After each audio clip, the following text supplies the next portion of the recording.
Worthies thereof legal sketches of the long robe the maiden brief and awkward, recognition visit to Banco Regis Surrey collegians giving a lift to a limb of the late. Thus far shalt thou go, and no farther. Park Ranger's visit to the Life Academy RAYs of Genius, reflecting on the true line of beauty arrival of Bernard Blackmantle. In London reads his play and farce in the green rooms of the two theatres royal. Drury Lane and Covent Garden sketches of theatrical character the City Ball at the Mansion House, the squeeze civic characters return, to Alma Mater the wind up term ends. A note from Dick Gradis invited Echo and myself to hear his opening speech in Westminster Hall. I have received my maiden brief, writes the young counsel, and shall be happy if you will be present at my first attempt, when like a true amicus curio, the presence of an old schoolfellow will inspire confidence and point out what may strike him as defective in my style. We will all go, said Transit. Echo will be amused by the oratory of the bar, and I shall employ my pencil to advantage in taking notes, not of shorthand, but of long heads and still longer faces. The confusion created by the building of the new courts at Westminster has literally choked up, for a time, that noble specimen of Gothic architecture, the ancient hall. The King's Bench sittings are therefore temporarily held in the Sessions House, a small, but rather compact octangular building, on the right of Parliament Street. Hither we hasted, at 9 o'clock in the morning, to take a view of the court, judges, and council, and congratulate our friend Gradis on his entree. It has been said that the only profession in this country where talents can ensure success is the law. If by this is meant talents of a popular kind, the power of giving effect to comprehensive views of justice and the bonds of society, a command of language, and a faculty of bringing to bear upon one point all the resources of intellect and knowledge, they are mistaken. They speak from former experience and not from present observation. They are thinking of the days of a Mingay or an Erskine, not of those of a Marryat or a Scarlett. Of the time when juries were wrought upon by the united influence of zeal and talent, not when they are governed by precedents and practice. When men were allowed to feel a little, as well as think a great deal.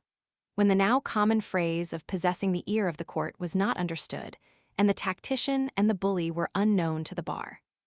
It is asserted that 1/5 of the causes that come before our courts are decided upon mere matters of form, without the slightest reference to their merits. Every student for the bar must now place himself under some special pleader, and go through all the complicated drudgery of the office of one of these underlings, before he can hope to fill a higher walk. General principles and enlarged notions of law and justice are smothered in laborious and absurd technicalities. The enervated mind becomes shackled, until the natural vigor of the intellect is so reduced as to make its bondage cease to seem burdensome. Dick, with a confidence in his own powers, has avoided this degrading preparation. It is only 2 months since he was first called to the bar, and with a knowledge of his father's influence and property added to his own talents, he hopes to make a 357 stand in court, previous to his being transplanted to the Commons House of Parliament. A tolerable correct estimate may be formed of the popularity of the judges, by observing the varied bearings of respect evinced towards them upon their entrance into court.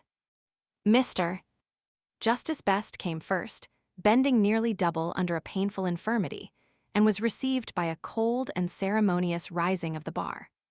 To him succeeded his brother Holroyd, a learned but not a very brilliant lawyer, and another partial acknowledgment of the counsel was observable.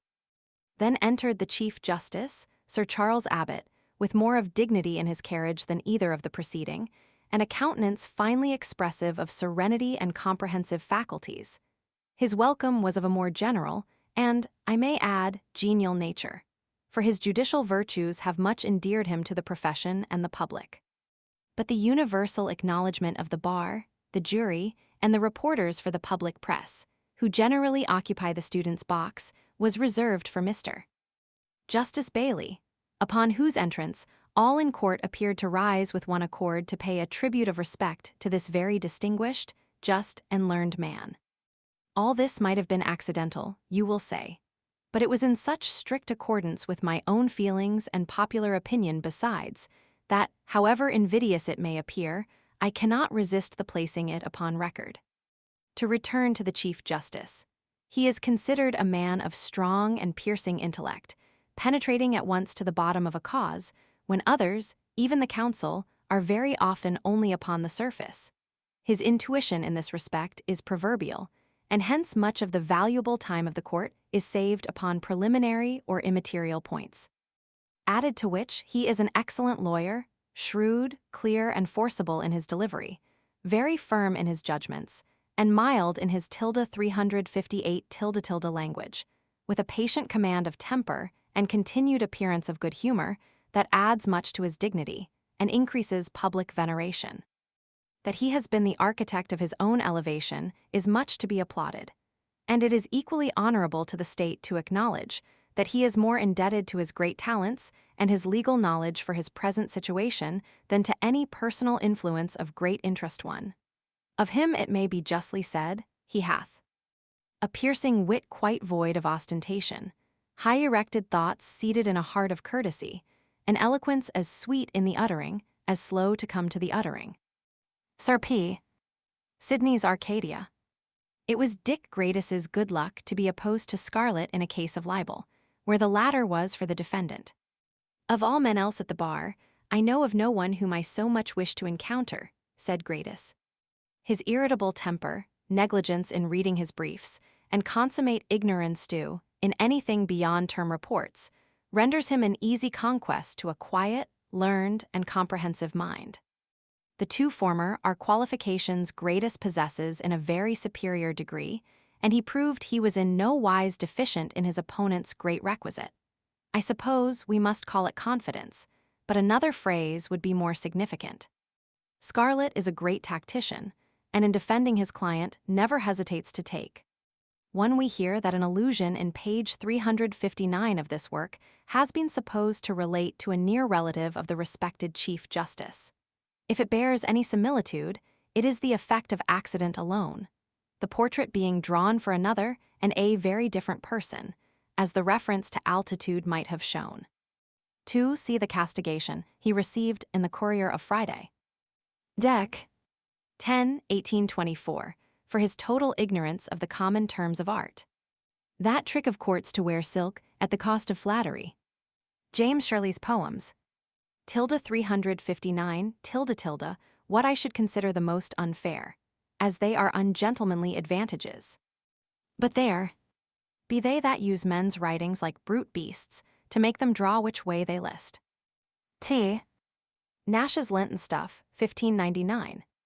His great success and immense practice at the bar is more owing to the scarcity of silk gowns than the profundity of his talents.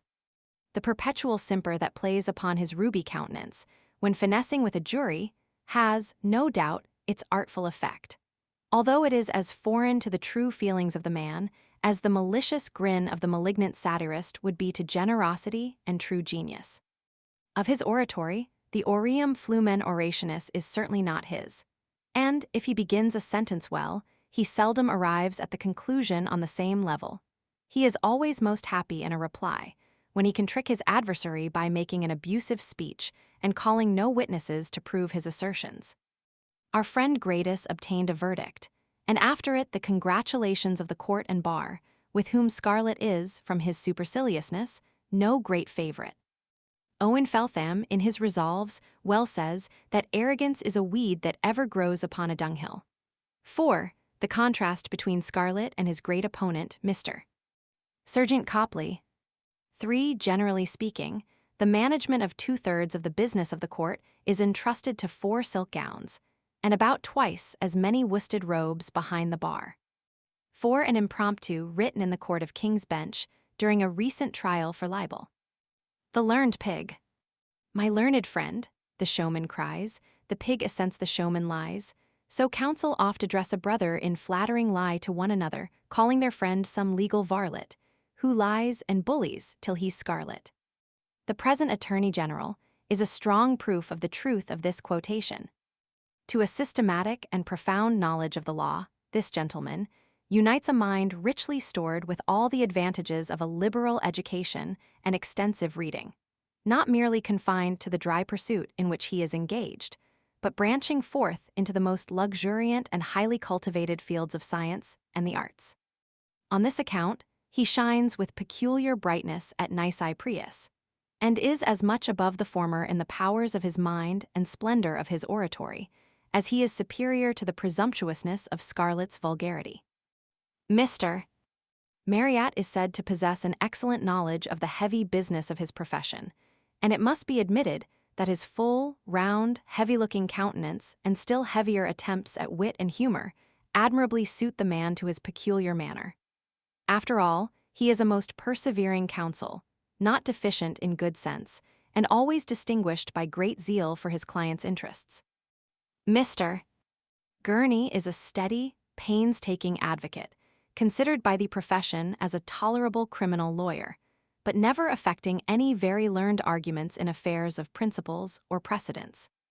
In addressing a jury, he is both perspicuous and convincing, but far too candid and gentlemanly in his practice to contend with the trickery of Scarlett. Mr. Common Sergeant Denman is a man fitted by nature for the law. I never saw a more judicial-looking countenance in my life. There is a sedate gravity about it, both stern and mild, firm without fierceness, and severe without austerity. He appears thoughtful, penetrating, and serene, yet not by any means devoid of feeling and expression. Deeply read in the learning of his profession, he is yet much better than a mere lawyer, for his speeches and manners must convince his hearers that he is an accomplished gentleman. Of Brougham, it may be justly said, 361 . His delights are dolphin-like, they show his back above the elements he lives in. His voice, manner, and personal appearance are not the happiest, but the gigantic powers of his mind and the energy of his unconquerable spirit rise superior to these defects. His style of speaking is marked by a nervous freedom of the most convincing character. He aims little at refinement and labors more to make himself intelligible than elegant. In zeal for his clients, no man is more indefatigable, and he always appears to dart forward with an undaunted resolution to overcome and accomplish.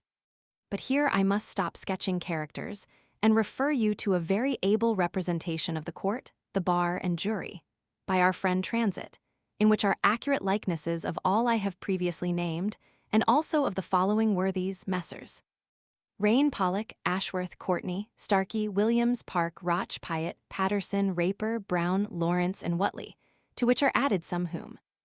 God forbid me if I slander them with the title of learned, for generally they are not. Nash's Lenten Stuff, 1599. We were just clearing the steps of the courthouse, when a jolly-looking, knowing sort of fellow begged permission to speak to Echo. A crimson flush o'erspread Tom's countenance in a moment. Transit, who was down, as he phrased it, tipped me a wink, and although I had never before seen either of the professional brothers-in-law, John Doe and Richard Roe, the smart jockey boots, short stick, sturdy appearance, and taking manners of the worthy, convinced me at once that our new acquaintance was one or other of those well-known personages. To be brief, poor Tom was arrested for a large sum by a Bond Street hotel keeper, who had trusted him somewhat too long. Arrangement by bail was impossible. This was a proceeding on a judgment, and with as little ceremony, and as much sang-froid as he would have entered a theater, poor Tom was placed inside a hackney coach, accompanied by the aforesaid personage and his man, and drove off in apparent good spirits for the King's Bench prison, where Transit and myself promised to attend him on the morrow, employing the mean time in attempting to free him from durance vile. It was about 12 at noon of the next day, when Transit and myself, accompanied by Tom's creditor and his solicitor, traversed over Waterloo Bridge and bent our steps towards the abode of our incarcerated friend. The winds of March, with many a sudden gust, about St. George's Fields had raised the dust and stirred the massive bars that stand beneath the spikes that wags called Justice Abbott's teeth. The first glimpse of the obelisk convinced us we had entered the confines of Abbott's Park, as the rules are generally termed, for here Bob recognized 2 or 3 among the sauntering rangers, whose habiliments bore evidence of their once fashionable notoriety. And still they seemed, though shorn of many array, not less than some arch dandy in decay. "A very pretty bit of true life," said Bob, and out came the sketch-book to note them down, which, as we loitered forward, was affected in his usual rapid manner, portraying 1 or 2 well-known characters. But for their cognomens, misfortune claims exemption to them, we say. Thou seest thou neither art marked out or named, and therefore only to thyself art shamed. Withers's abuses strict and whipped. 363. To be brief, we found Echo, by the aid of the crier, safely tiled in at 10 and 12, happy to all appearance, and perfectly domiciled, with 2 other equally fresh associates. The creditor and his solicitor chose to wait the issue of our proposition in the lobby, a precaution, as I afterwards found, to be essentially necessary to their own safety. 4. He whom just laws imprison still is free, beyond the proudest slaves of tyranny. Although I must confess the exhibition we had of freedom in Banco Regis was rather a rough specimen. A poor little limb of the law, who had formerly been a leg himself, had, like other great lawyers, ratted, and commenced a furious warfare upon some old cronies, for divers penalties and perjuries arising out of Greek prosecutions.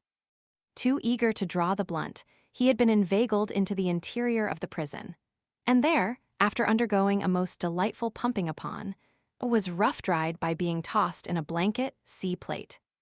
This entertainment we had the honor of witnessing from Echo's room window, and unless the marshal and his officers had interfered, I know not what might have been the result.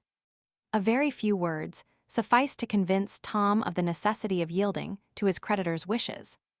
A letter of license was immediately produced and signed, and the gay-hearted Echo left once more at liberty to wing his flight wherever his fancy might direct.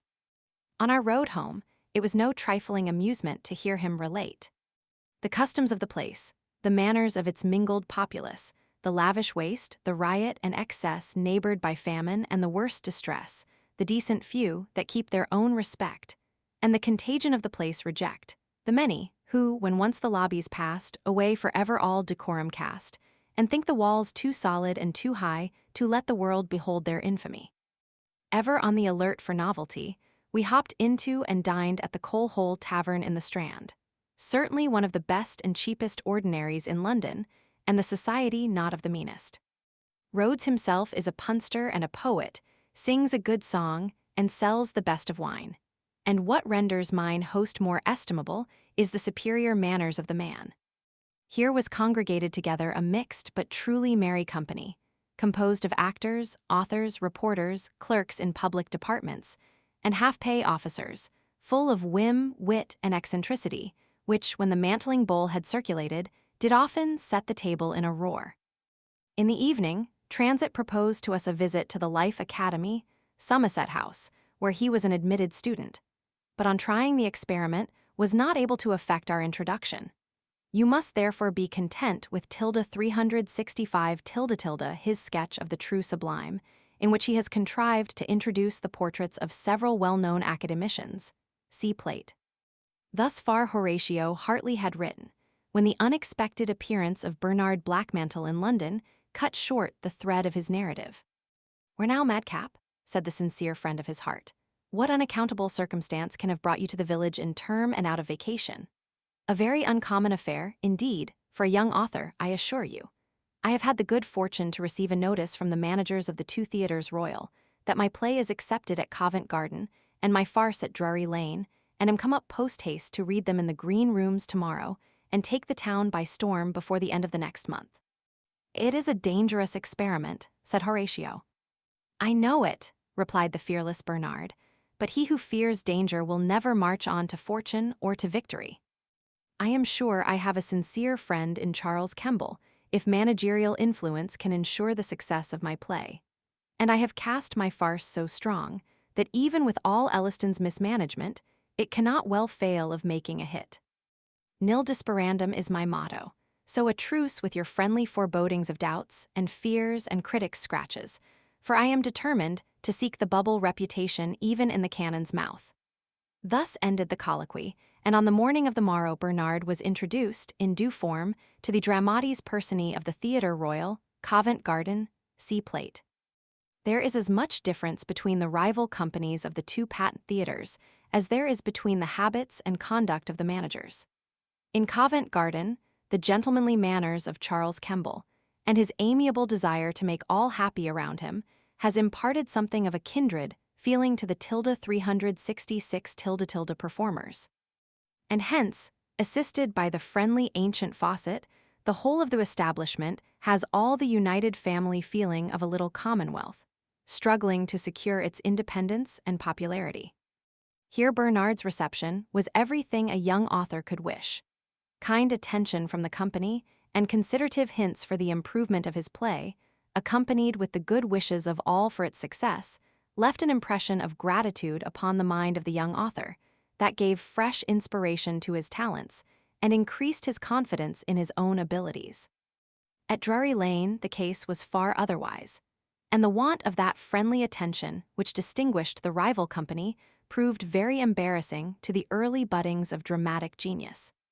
Perhaps a slight sketch of the scene might not prove uninstructive to young authors, or fail in its intended effect upon old actors.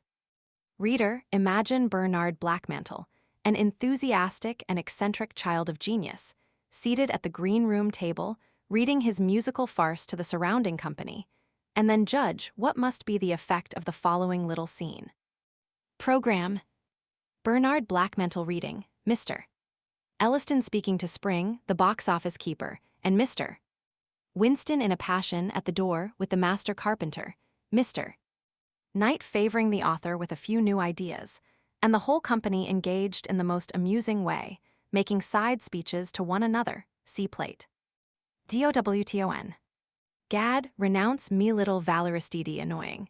Looking at his watch, these long rehearsals always spoil my Vauxhall dinner more hints to the author better, keep them for his next piece.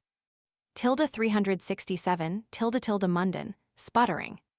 My wigs and eyes doubtins a better part than mine. I'll have a fit of the gout, on purpose to get out of it, that's what I will. Knight to the author. My dear boy, it strikes me that it might be much improved. Aside, got an idea, but can't let him have it for nothing. HRLEY to Elliston. If this piece succeeds, it can't be played every night let fits. Understudy it don't breakfast on beefsteaks, now. If you wish to enjoy health live at Pimlico take a run in the Parks and read Abernethy on constitutional origin. Terry to Mrs. Orger. It's a remarkable thing that the manager should allow these DD interruptions. If it was my piece, I would not suffer it, that's my opinion. WLAC to himself. What a little discontented mortal that is.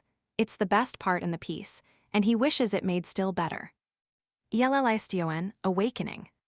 Silence there, gentlemen, or it will be impossible to settle this important point, and my property will, in consequence, be much deteriorated. Enter boy with brandy and water.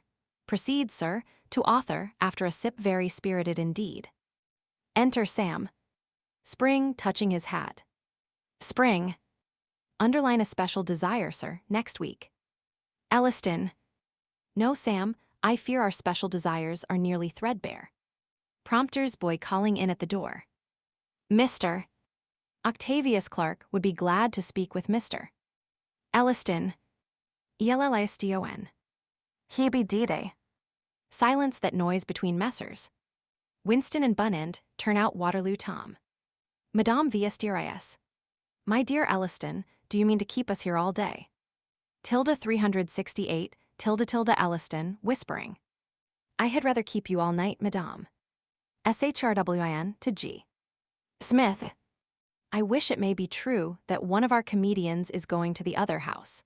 I shall then stand some chance for a little good business at present. I have only 2 decent parts to my back. LISTON, as stiff as a poker.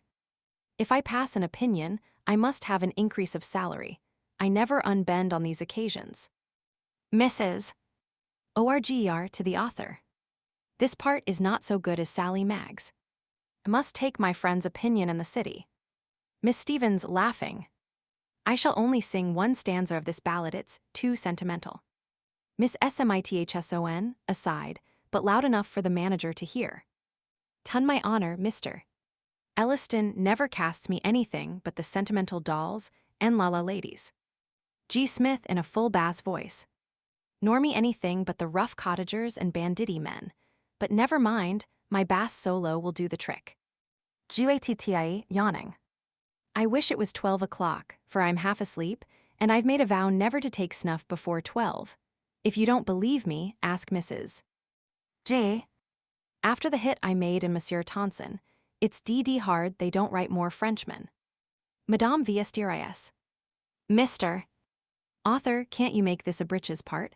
Shall be all abroad in petticoats. Bernard Blackmantle. I should wish to be at home with Madame Vestris. Mrs. Harlowe. Really, Mr.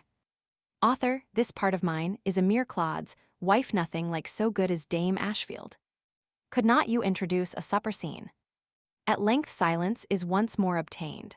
The author finishes his task, and retires from the green room 369 looking as blue as megrim, and feeling as fretful as the renowned Sir Plagiary. Of the success or failure of the two productions, I shall speak in the next volume, when I propose to give the first night of a new play, with sketches of some of the critical characters who usually attend. In the evening, Transit, Echo, and Hartley enlisted me for the Lord Mayor's ball at the mansion house, a most delightful squeeze, and, it being during Waithman's mayoralty, abounding with lots of character for my friend Bob, to whose facetious pencil I must at present leave the scene, see plate. Intending to be more particular in my civic descriptions, should I have the honor of dining with the corporation next year in their Guildhall. The wind-up of the term rendered it essentially necessary that I should return to Oxford with all possible expedition, as my absence at such a time, if discovered, might involve me in some unpleasant feeling with the big wigs. Hither I arrived, in due time to save a lecture, and receive an invitation to spend a few weeks in the ensuing year at Cambridge, where my kind friend Horace Eglantine has entered himself of Trinity, and by the way of inducement, has transmitted the characteristic sketch of the notorious Jimmy Gordon playing off one of his mad pranks upon the big wigs of Peterhouse. See plate, the particulars of which will, with more propriety, come into my sketches at Cambridge. We are here all bustle scouts packing up and posting off to the coach offices, with luggage securing places for students, and afterwards clearing places for themselves Oxford duns on the sharp lookout for shy ones, and pretty girls whimpering at the loss of their lovers' dons, and big wigs promising themselves temporal pleasures, and their ladies reviling the mantua makers for not having used sufficient expedition sum, taking their last farewell of alma mater, and others sighing to behold the joyous faces of affectionate kindred and early friends. Long 370 bills, and still longer promises passing currently, and the High Street exhibiting a scene of general confusion, until the last coach rattles over Magdalen Bridge, and Oxford tradesmen close their oaks. Bernard Blackmantle. Term ends. Conclusion of Volume 1. Volume 2. The English Spy.